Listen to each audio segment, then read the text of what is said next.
ரீசென்ட்டா நம்ம TVS ஆர்பிட்ரோட connected ஃபீச்சர்ஸ பத்தி ஒரு வீடியோ போட்டிருந்தாங்க. ஸோ அதுக்கு முன்னாடி நெறையவே நம்ம வீடியோஸ் பண்ணியிருக்கோம் ஆர்பிட்ர வச்சு.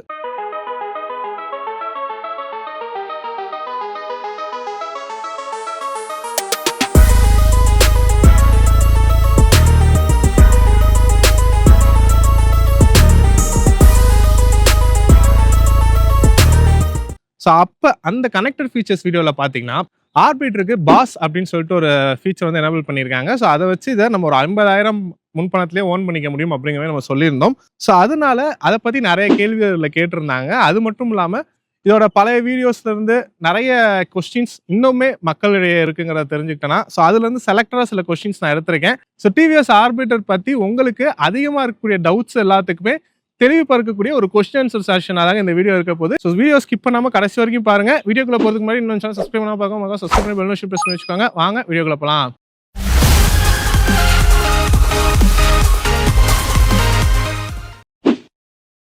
ஸோ ஃபர்ஸ்ட் கொஸ்டின் பார்த்தீங்கன்னா, இப்ப இந்த ஆர்பிட்ல வந்து நமக்கு 2 வேரியன்ட் அவைலபிளா இருக்குங்க. V1 அண்ட் V2 அப்படின்னு சொல்லிட்டு மென்ஷன் பண்ணியிருந்தேன். ஸோ இது 2க்கும் என்ன டிஃபரன்ஸ் இருக்குங்கிற கேள்வி நெறைய பேர் கேட்டிருந்தீங்க. எதுவுமே கிடையாதுங்க. பேட்டரி கெபாசிட்டி மட்டும் தான் நான் அந்த வீடியோலயுமே சொல்லியிருந்தேன். இப்பயும் அதான் சொல்றேன். ஸோ பேட்டரி கெபாசிட்டி மட்டும் தான் 2க்கும் வித்தியாசம் அப்படிங்கிறது. மத்தபடி ஃபீச்சர்ஸ் வைஸ் 2மே சேம் தான்.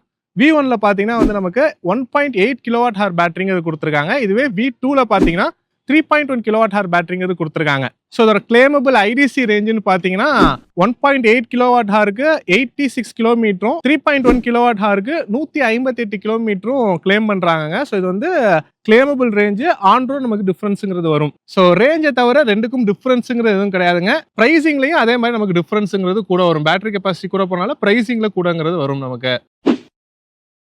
ரெண்டாவது விஷயம் பார்த்தீங்கன்னா, BAAS பாஸ் அப்படிங்கிற ஒரு விஷயமே இதுல வந்து நமக்கு இப்போ இன்ட்ரோடியூஸ் பண்ணியிருக்காங்க. ஸோ அதை பத்தியுமே நிறைய பேர் கேட்டிருந்தீங்க. பாஸ் அப்படிங்கிறது ஒன்றும் இல்லைங்க, பேட்டரி அஸ் எ சர்வீஸ். அதுதான் வந்து BAAS அப்படிங்கிற ஒரு நமக்கு அப்ரிவேஷனா நம்ம கொடுத்துருக்குது. ஸோ இந்த பாஸ் வேரியண்ட்டை பொறுத்த வரைக்கும் பார்த்தீங்கன்னா, நம்ம எவ்வளோ கிலோமீட்டர் ஓட்டுறோமோ அதுக்கு ஏற்ற மாதிரி சார்ஜஸ் அப்படிங்கிறது வந்து வாங்குவாங்க. பட் இந்த டிவிஎஸ் ஆர்பிட்டரை பொறுத்த வரைக்கும் அப்படி கிடையாது. ஸோ இதுல வந்துட்டு பேட்டரிக்குன்னு சொல்லிட்டு செப்பரேட்டா ஃபினான்ஸ் பண்றாங்க. ஸோ அதை பொறுத்து நம்ம இஎம்ஐயா கட்டுற மாதிரி தான் போகுது. வண்டியை வந்து ஓன் பண்ணிக்கிட்டு பேட்டரிக்கு மட்டும் நம்ம தனியாக இஎம்ஐ போட்டு யூஸ் பண்ணிக்கிற மாதிரியான ஒரு ஆப்ஷன்ஸ் இதில் கொடுத்துருக்காங்க. இதனால நமக்குடைய பெனிஃபிட்ஸ் அப்படின்னு பார்த்தீங்கன்னா லாங் டெனருங்க. ஸோ நமக்கு இஎம்ஐ பீரியட் பார்த்தீங்கன்னா 12 மாசத்துல இருந்து 60 மாசம், அதாவது 1 வருஷத்துல இருந்து 5 வருஷம் வரைக்கும் நம்மளால இஎம்ஐங்கிறது நம்மளால போட்டுக்க முடியும். அது மட்டும் இல்லாம இந்த பாஸ் வேரியன்ட் நீங்க போகும்போது எக்ஸ்டெண்டட் வாரண்டி உங்களுக்கு அடிஷனலாவே ஆட் ஆகி வந்துருங்க. ஸோ நார்மலா இந்த டிவிஎஸ் ஆர்பிட்ருக்கு 3 வருஷம் இல்லாட்டி 50,000 கிலோமீட்டர் வாரண்டிங்கிறது கொடுப்பாங்க. நீங்க பாஸ் வேரியன்ட் போகும்போது 5 வருஷம் இல்லாட்டி 70,000 கிலோமீட்டர் வாரண்டிங்கிறது வரும். இன்னொரு மெயினான விஷயம், இந்த எவ்வளவு கிலோமீட்டர் ஓட்டுறோங்கிற சார்ஜஸ் வந்து இதுல கிடையாது. எவ்வளவு வேணாலும் நம்ம ஓட்டிக்கலாம். ஸோ இந்த மாதிரி விஷயங்கள் இந்த பாஸ் வேரியன்ட் போகும்போது நம்ம கிடைக்கக்கூடிய விஷயங்களா இருக்கு. சிம்பிளா இது வந்து பேட்டரி அஸ் சர்வீஸ், அதாவது பேட்டரிக்கு மட்டும் நம்ம ஃபினான்ஸ் போட்டுட்டு நம்ம யூஸ் பண்ணிக்கிற மாதிரி ஒரு விஷயம் வந்து இதுல நம்ம கொடுத்துருக்காங்க. மூணாவது விஷயம் பார்த்தீங்கன்னா, what is the charging part அப்படிங்கிற ஒரு விஷயம் நிறைய பேர் கேட்டிருக்கீங்க. அதாவது இதோட சார்ஜர் போர்ட்டு அண்ட் எவ்வளோ சார்ஜிங் டைம், இதை பற்றின ஒரு விஷயமா நான் நோட் பண்ணியிருக்கேன். ஸோ சார்ஜர் போர்ட்டை பொறுத்த வரைக்கும் பார்த்தீங்கன்னா, வெஹிக்கிளில் நமக்கு கீ போடுற இடத்துக்கு பக்கத்துலேயே கொடுத்துருப்பாங்க. ஸோ அந்த பைக்குக்கான ஒரு சார்ஜிங் போர்ட் தான் நமக்கு கொடுத்துருக்காங்க. ஸோ இந்த இது பார்த்தீங்கன்னா 650 வாட்ஸ் ஹோம் சார்ஜர் யூஸ் பண்ணுற மாதிரி தான் கொடுக்குறாங்க. வெஹிக்கிளோடைய 650 வாட்ஸ்க்கான சார்ஜருங்க நமக்கு வந்துடும். ஸோ இதில் வந்து 2 வேரியண்ட்டாக வருதுன்னு சொல்லியிருந்தேன், V1 அண்ட் V2ன்னு சொல்லிட்டு. 2க்குமே பேட்டரி கெபாசிட்டி மாறுது. ஸோ அதை பொறுத்து சார்ஜிங் டைமில் வந்து நமக்கு டிஃப்ரென்ஸுங்க இருக்குங்க. V1 வேரியன்ட் பார்த்தீங்கன்னா வந்து நமக்கு 1.8 கிலோவாட் ஹவர் பேட்டரி உள்ளது. அது வந்து 2 மணி நேரம் 20 நிமிஷத்தில் 0 to 80% சார்ஜ் ஆகும்.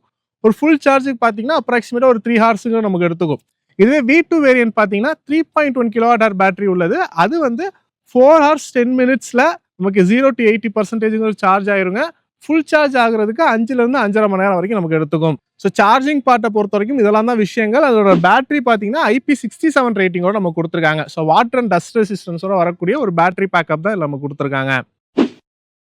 4வது கேள்வி பார்த்தீங்கன்னா, do the connected features actually work? So அப்படின்ற ஒரு பாயிண்ட் நோட் பண்ணியிருக்கேன். அதாவது இந்த டிவிஎஸ் ஆர்பிட்ல பார்த்தீங்கன்னா நிறையவே கனெக்டட் ஃபீச்சர்ஸுங்கிறது கொடுத்துருக்காங்க. ஸோ லாஸ்ட் வீடியோ நம்ம அதான் பண்ணியிருந்தோம். அந்த வீடியோ கீழே வந்த ஒரு கேள்வி தான் இது. ஸோ இதில் கொடுத்துருக்க ஃபீச்சர்ஸ் வந்து எப்படி ஒர்க் ஆகுதுன்னு நம்ம அதில் காமிச்சிருந்தோம். ப்ராப்பராக ஒர்க் ஆகுதாங்கிற கேள்வி நிறைய பேர் கேட்டிருந்தீங்க. ஸோ அதாங்க நம்ம அந்த வீடியோவே தெளிவாக பண்ணியிருந்தோம். அதாவது இந்த வெஹிக்கிளில் வந்துட்டு ப்ளூடூத் கனெக்டிவ் மூலியமாக நம்ம பேர் பண்ணிக்கிட்டு கால் நோட்டிஃபிகேஷன்ஸ், அது மட்டும் இல்லாமல் மேப் நேவிகேஷன்ஸ் எப்படி வருது, இந்த மாதிரி விஷயங்கள் எல்லாமே நம்ம கொடுத்துருக்காங்க. ஸோ அதெல்லாம் எப்படி ஒர்க் ஆகுதுங்கிறது தெளிவாக நம்ம பார்த்துருந்தோம். அது மட்டும் இல்லாம இதோட மொபைல் ஆப்ல பார்த்தீங்கன்னா, live locations, nearby charging stations, இந்த வெஹிக்கிள பத்தின நெறைய ஸ்டாட்டிஸ்டிக்ஸ்ன்னு சொல்லிட்டு நெறைய விஷயங்கள் இருந்துச்சு. ஸோ இது எல்லாமே ஒன் பை ஒன்னா ப்ராப்பரா எப்படி நம்ம ஆப் டவுன்லோட் பண்ணணும், ஸோ ப்ளூடூத் எப்படி பேர் பண்ணணும், அதுக்கப்புறம் அதில இருக்கக்கூடிய விஷயங்கள்லாம் எப்படி யூஸ் பண்ணணுங்க எல்லாமே தெளிவா அந்த வீடியோல நம்ம பண்ணியிருக்கோம். ஸோ அது எல்லாமே ப்ராப்பரா ஒர்க் ஆகுதான்னு கேட்டீங்கன்னா, நல்லாவே ஒர்க் ஆகுதுங்க. ஸோ அந்த வீடியோ பார்க்காதவங்களுக்கு லிங்க் வந்து டிஸ்கிரிப்ஷன்ல குடுத்துருக்கேன். செக் பண்ணி பாருங்க. இந்த வீடியோ பார்த்து அந்த வீடியோவுமே செக் பண்ணி பாருங்க. ஒர்க் ஆகுதான்னு கேட்டீங்கன்னா, ப்ராப்பரா ஒர்க் ஆகுது. கமெண்ட்ல மட்டும் இல்லங்க. நேர்ல பார்க்குறவங்களும் எல்லாருமே கேட்கக்கூடிய ஒரு கேள்வி அப்படிங்கிறது பார்த்தீங்கன்னா, கம்ப்ளீட்டா இது வந்து ஒரு ஃபைபர் பாடியா இருக்கே. ஸோ அதோட பில்ட் குவாலிட்டி எப்படி இருக்கும் அப்படிங்கிறது தான் எல்லாத்தோட கேள்வியாவே இருந்துச்சு. ஸோ இது வந்து ஃபைபர் பாடி தாங்க. அதோட மெயின் ரீசன் பார்த்தீங்கன்னா 2 விஷயங்க. ஒண்ணு வந்து ரேஞ்ச் இன்கிரீஸ் பண்ணணும். நம்ம மெட்டல் பாடி போட்டோம்னா, வெயிட் வந்து இன்கிரீஸ் ஆகும். அப்பங்கும்போது ரேஞ்ச் டிராப் ஆகும். ஸோ அதனால தான் அந்த ஒரு லைட் வெயிட்டுக்காக கம்ப்ளீட்டா ஃபைபர் பாடியில எடுத்துட்டு போயிருக்காங்க. இன்னொரு விஷயம் பார்த்தீங்கன்னா, பிரைசிங்.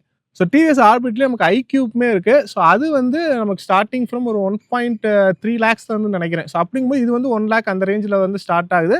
ஸோ அந்த பிரைசிங் வைஸ்மே நமக்கு பட்ஜெட்ல வரணும் அப்படிங்கிறதுக்காகவுமே இந்த வந்து ஃபைபர் பாடிங்கிறது யூஸ் பண்ணியிருக்காங்க. But fit and finish and quality wise நல்லா இருக்குன்னு தாங்க நான் சொல்லுவேன். ஸோ நமக்கு இங்கேயே பார்க்கலாம், எங்கேயுமே பேனல் கேப்ஸுங்கிறதெல்லாம் அந்த அளவுக்கு இல்ல. So fit and finish wise நல்லாவே பண்ணியிருக்காங்க. ஃபைபர் பாடியாவே இருந்தாலும் திக்னஸ் வைஸ்லாம் நல்லா இருக்கு. அதனால நல்லாவே ஒரு ஸ்டெடினஸான ரைடிங் கம்ஃபர்ட்ங்கிறது ஓட்டும்போது குடுக்குதுங்க. அங்கங்க லூஸா ஆடுறது அந்த மாரி ஒரு விஷயங்கள்லாம் இல்ல. நல்லாவே இருக்கு.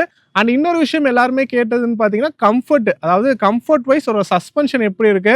ரைடர் பிளஸ் பில்லியன் 2 பேர் போனா எப்படி இருக்கும்? ஸோ அதெல்லாம் பத்தி அதுவுமே நல்லா இருக்குன்னு தான் சொல்லுவேன். சஸ்பென்ஷன பொறுத்தவரைக்குமே ஃப்ரண்ட்ல வந்து டெலஸ்கோபிக், ரியர்ல வந்து ஷாக் அப்சார்பர்ஸ்லாம் யூஸ் பண்ணியிருக்காங்க. அதெல்லாமே நல்லா இருக்கு. அது மட்டும் இல்லாம ரைட் அண்ட் ஹேண்ட்லிங்க்கு பார்த்தீங்கன்னா, இந்த வெஹிக்கிள பொறுத்தவரைக்கும் ஃப்ரண்ட்ல 14 இன்ச் வீல்ஸ் யூஸ் பண்ணியிருக்காங்க. ரியர்ல வந்து 12, ஃப்ரண்ட்ல வந்து 14 இன்ச் வீல்ஸ் யூஸ் பண்ணியிருக்கோம். நல்ல ஒரு அப்ரைட்டான ஒரு பொசிஷன் வந்து கிடைக்குது. ஸோ அதனால பாய்ஸ்மே நல்லா ஹைட்டா இருக்குங்க. என் ஹைட்லாம் பார்த்தீங்கன்னா, ஆல்மோஸ்ட் நான் 5'10" இருப்பேன். ஸோ எனக்குமே வந்து புடிச்சு ஓட்டுறதுக்குலாம் நல்லாவே இருக்கு. ரொம்ப ஸ்கூட்டி ரொம்ப கீழ இறக்கி இருக்கு அந்த மாரிலாம் இல்ல. ஓட்டுறதுக்கு கம்ஃபர்டபுளாவே இருக்கு. ரைடர் பிளஸ் பில்லியன் 2 பேர் போனாலும் ஒரு சீட் லென்த்லாம் நல்லாவே ஒரு பெரிய இதா குடுத்துருக்காங்க. அதனால 2 பேருமே நல்ல தாராளமா உட்கார்ந்துட்டு போ முடியும். அந்த லெவல்ல கம்ஃபர்ட் வைஸ்மே நமக்கு நல்லா தான் இருக்குன்னு சொல்லுவேன். அடுத்து 6வது கேள்வின்னு கூட சொல்லலாம். நெறைய பேத்தால கேட்கக்கூடிய இதோட வாரண்டி பீரியட் எப்படி இருக்கு? அந்த மெயின்டனன்ஸ்லாம் எப்படிங்கிறதா தான் இருக்கு. ஸோ வாரண்டிய பொறுத்தவரைக்கும் ஸ்டாண்டர்டான வாரண்டி இந்த வெஹிக்கிளுக்கு 3 வருஷம் இல்லாட்டி 50,000 கிலோமீட்டர் வாரண்டிங்கிறது குடுக்குறாங்க.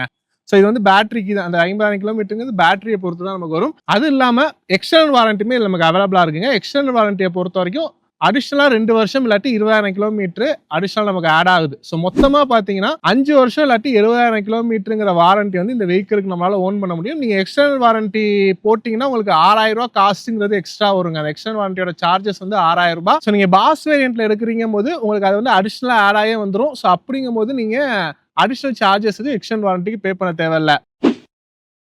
ஃபைனலா இந்த வெஹிக்கிள் யாருக்கெல்லாம் சூட் ஆகும்? யாரெல்லாம் வாங்கலாம்? அதோட பிரைசிங் என்னங்கிற ஒரு டீட்டெயிலா நான் உங்களுக்கு சொல்லி முடிச்சுடுறேங்க. இந்த வெஹிக்கிளோட பிரைசிங்க பொறுத்தவரைக்கும் 2 வேரியன்ட் சொல்லியிருந்தேன். அதுல முதல் வேரியன்ட்டான V1 வேரியன்ட் பார்த்தீங்கன்னா, ரூ. 95,550 எக்ஸ் ஷோரூம் ரேட்ல ஸ்டார்ட் ஆகுதுங்க. அதுக்கு அடுத்து இருக்கக்கூடிய V2 வேரியன்ட் பார்த்தீங்கன்னா, ரூ. 1,06,900 எக்ஸ் ஷோரூம் ரேட்ல நமக்கு ஸ்டார்ட் ஆகுது. ஆன் ரோட் காஸ்ட்ன்னு பார்க்கும்போது 5,000 to 10,000 நமக்கு கூட வரும். ஸோ டீலர்ஷிப் பொறுத்து இது எல்லாமே மாறுபடும். ஸோ வெஹிக்கிளோட detailed price details, test and bookings எல்லாமே உங்களுக்கு நியரஸ்டா இருக்கக்கூடிய ஷோரூம் வந்து விசிட் பண்ணி பாருங்க. ஸோ டெஸ்ட் ட்ரைவ் பண்ணி பார்த்துட்டு வெஹிக்கிள் எல்லாருமே சூஸ் பண்ணுங்க. ஸோ இந்த வெஹிக்கிள் யாருக்கு அதிகமாக சூட் ஆகும் அப்படின்னு பார்த்தீங்கன்னா, அதிகமாக சிட்டிக்குள்ள டெய்லி ஒரு 50 100 கிலோமீட்டர் நான் ஓட்டுவேன் அப்படிங்கிறவங்களுமே தாராளமாக இந்த வெஹிக்கிள் எடுக்கலாங்க. மேக்ஸிமம் ஸ்பீடை பொறுத்த வரைக்கும் 68 கிலோமீட்டர் பர் 68 கிலோமீட்டர் ஸ்பீட் வரைக்கும் நம்மளால இந்த வெஹிக்கிளில் போய்க்க முடியும். ஆனால் ஹைவேஸ்ல இது அந்த அளவுக்கு கம்ஃபர்டபுளா இருக்குமாங்கிறது தெரியல. அது ஒவ்வொருத்தரோட டிரைவிங் ஸ்டைல் பொறுத்து. பட் சிட்டிக்குள்ள அதிகமாக நான் ஓட்டுவேன், டெலிவரி பர்சன்ஸ் அந்த மாதிரிலாம் இருக்கவங்களுக்காகவே நல்லாவே கம்ஃபர்டபுளா இருக்குங்க. அதுக்கேற்ற மாதிரி ஃப்ரண்ட்லேயும் ஸ்பேஸ் இருக்கு, டிக்கிலேயும் நிறையவே ஸ்பேஸ் இருக்கு. ஸோ அதனால டெலிவரி பர்சன்ஸ் அதிகமாக இதை யூட்டிலைஸ் பண்ணிக்க முடியும். அந்த அளவுக்கு இதில் கொடுத்துருக்காங்க. ப்ளஸ் லேடிஸ், ஸோ அவங்க எல்லாமே இந்த ஃபர்ஸ்ட் டைம் வண்டி ஓட்டுறவங்களுக்கு எல்லாமே ஐசி இன்ஜின்ஸ்லாம் போனால் ரொம்ப அக்ரெசிவா இருக்கும்னு ஃபீல் பண்ணாங்கன்னா, அவங்க எல்லாத்துக்குமே இது வந்து கண்ட்ரோலான ஒரு ஸ்பீட்ல நல்லாவே இருக்கும். அவங்க ஈஸியாக ஓட்ட முடியும். அது மட்டும் இல்லாமல் பாய்ஸ்மே சில பாய்ஸ்க்குலாம் பார்த்தீங்கன்னா, ஸ்கூட்டி அந்த அளவுக்கு கம்ஃபர்டபுளா இருக்காது. ஹேண்டில் பார்ஸ்ல எல்லாமே இதா இருக்கும். கொஞ்சம் கீழ இறங்கி இருக்க மாரி இருக்கும். ஸோ அந்த மாரி இருக்கவங்க பாய்ஸ்மே நான் ஒரு எலக்ட்ரிக் வெஹிக்கிள் வாங்கலான்னு இருக்கேன். பட்ஜெட் வைஸ் எனக்கு வந்து ஒரு அரௌண்ட் ஒரு 1 லேக் பட்ஜெட்ல இருக்கணும். அந்த மாரி நினைக்கிறவங்க எல்லாத்துக்குமே இந்த வெஹிக்கிள் நல்லாவே சூட் ஆகும். ஏன்னா சைஸை பொறுத்த வரைக்கும் ஃப்ரண்ட்ல 14 இன்ச் வீல்ஸ், ரியர்ல 12 இன்ச் வீல்ஸ் கொடுத்துருக்கும். நல்ல ஒரு அப்ரைட்டான ஒரு டிரைவிங் போர்ஷன் நமக்கு கிடைக்குது. ஸோ அப்படிங்கும்போது ஹைட்டா இருக்கிற பசங்களும் நல்லா கம்ஃபர்டபுளான ஓட்டக்கூடிய லெவல்ல இந்த வெஹிக்கிள் இருக்குன்னு சொல்லுவேன். ஸோ இந்த ஆஸ்பெக்ட்ஸ் எல்லாம் நீங்க ஒரு வெஹிக்கிள் பாக்குறீங்கன்னா, இந்த டிவிஎஸ் ஆர்பிட் வந்து உங்களுக்கு நல்லாவே சூட் ஆகுங்க. ஸோ இந்த வெஹிக்கிள் பத்தின உங்களோட கருத்து அண்ட் இந்த டிவிஎஸ் ஆர்பிட்ல உங்களுக்கு வேற எதுவும் கேள்விகள் இருக்கு அப்படின்னாலுமே மறக்காம கமெண்ட் செக்ஷன்ல லீவ் பண்ணுங்க. ஸோ உங்களுக்கு இன்னொரு தெளிவான வீடியோ கொண்டு வர ட்ரை பண்றோம். இல்ல அப்படிங்கும்போது உங்களுக்கு கமெண்ட் செக்ஷன்லயே உங்களுக்கு ஆன்சர் பண்ண ட்ரை பண்றோம். ஸோ இந்த மாதிரி இன்னொரு யூஸ்ஃபுல்லான வீடியோவில் சந்திக்கிறேன். நன்றி.